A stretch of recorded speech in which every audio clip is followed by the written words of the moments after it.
This will be a cellular respiration activity you can do at home. In this experiment, we will test the efficiency of yeast using different carbohydrate food resources. First, we will prepare a flask of yeast with glucose as a food resource. Glucose is a monosaccharide. You won't find glucose in the baking section of your grocery store, but you can find it in the pharmacy because they have these little tablets for diabetic patients. Each one of these tablets contains 4 grams of glucose. I want to make 200 milliliters of a 4% solution, so I'm going to need at least 2 of these tablets.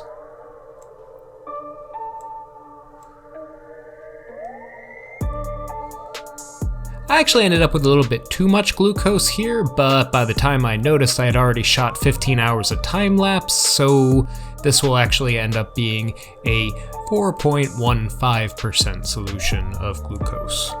A lot of times in biology and physiology, whenever we say percent solution, we don't mean it in the sense of a true percent, we mean it in terms of mass to volume. So grams of solute for every 100 milliliters of final solution that you have. That's what we mean when we say a 4% solution. Therefore, in each flask, I'm placing 200 milliliters of water and 8 grams of carbohydrate. First we had glucose, which is a monosaccharide. Next up we're going to have table sugar, sucrose, which is a disaccharide. You get 2 monosaccharides linked together via glycosidic bond, glucose and fructose there. And finally we're going to use starch, which is a polysaccharide, has many glucose molecules chained together. Now, of these 3 carbohydrates, which of them do you think will be the best food source? Now might be a good time to write down your hypothesis. At this stage of the process, the solutes aren't totally mixed in the solution, so I agitated them much more vigorously right after I added the yeast and sealed them with the balloon so that we would get a more homogeneous solution. Enter stage left, Saccharomyces cerevisiae, brewer's yeast, baker's yeast, common yeast, in this case we'll call it instant yeast. These incredible single-celled fungi are capable of using both aerobic and anaerobic respiration in order to unlock energy from sugars. This makes them very adaptable to varying conditions. And then a question that you should ask yourself is, what kind of conditions have we given them here? If you take a look at these flasks, we've left quite a bit of oxygen available to them.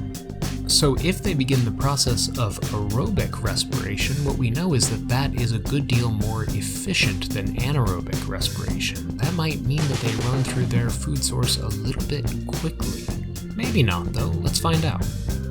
Straight away you can see that the sucrose balloon is actually filling up with CO2 a lot more quickly than the glucose balloon is, which I'll admit I found surprising. I thought being a disaccharide, meaning that the 2 sugar molecules, the 2 monosaccharides are held together by a glycosidic bond, I thought breaking that bond would be annoying for the yeast, but they actually seem to dig it.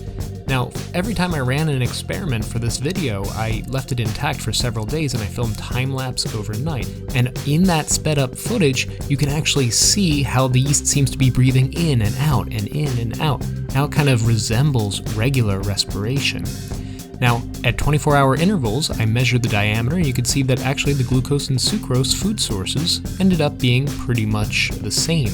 But then immediately after that, both balloons start losing gas. They start losing diameter because the yeast seem to stop producing CO2. They ran out of juice. Either they ran out of food or they ran out of oxygen to do aerobic cellular respiration. And then the day after this, they were completely deflated, so I couldn't even get a diameter measurement. And starch turned out to be not a good food source whatsoever for these yeast.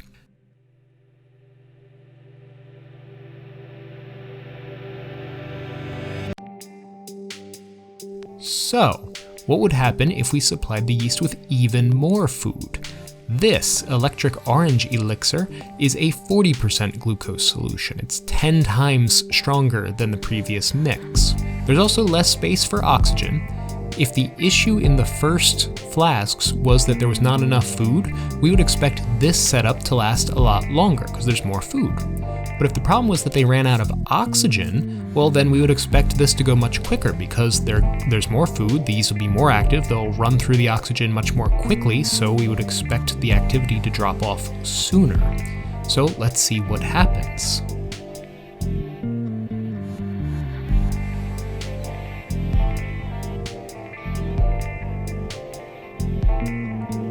Straight away you can see that the yeast like this new mixture. You can see very intense bubbles starting to form.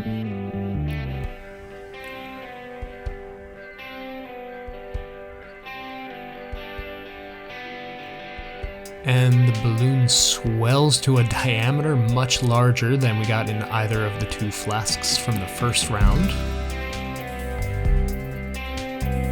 24 hours later, get that diameter measurement in, 33.4 centimeters.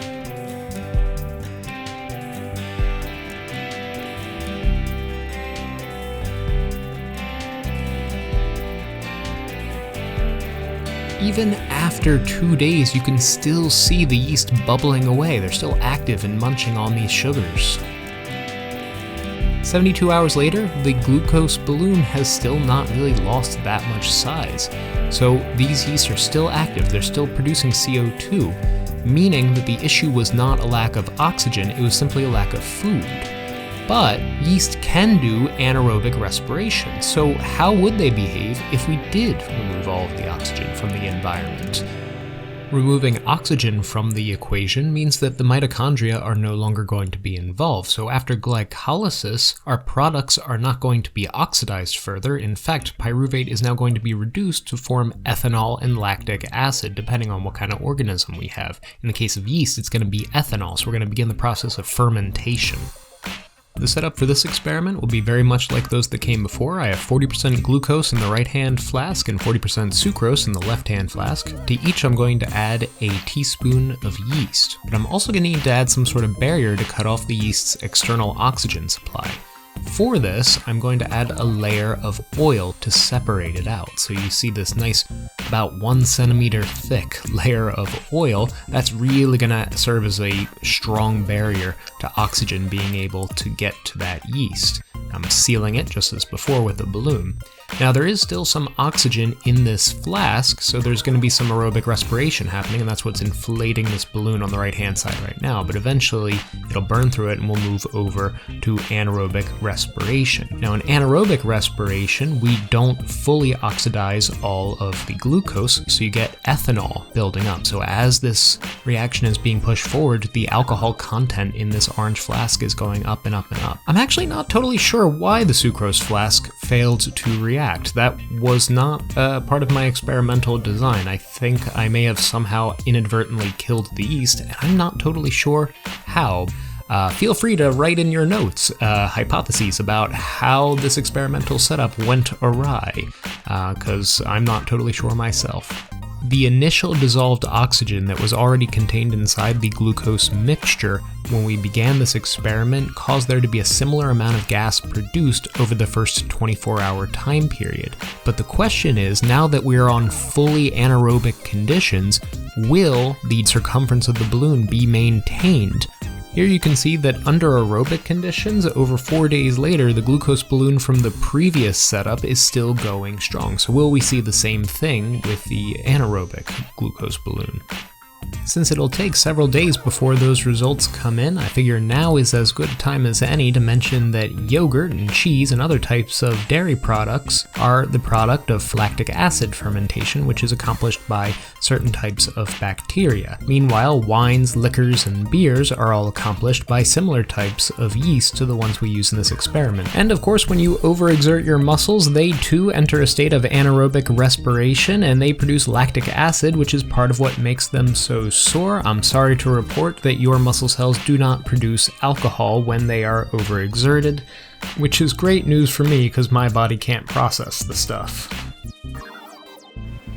For now, I'm going to take this flask and I'm going to put it on a shelf somewhere in my office, and the next time you will see it is when we do the cellular respiration lab together a little bit later on this year. The reality is that it could take the yeast a month to complete this process, so as much as I would love to end this video with a bang, it's gonna have to end with a to be continued instead.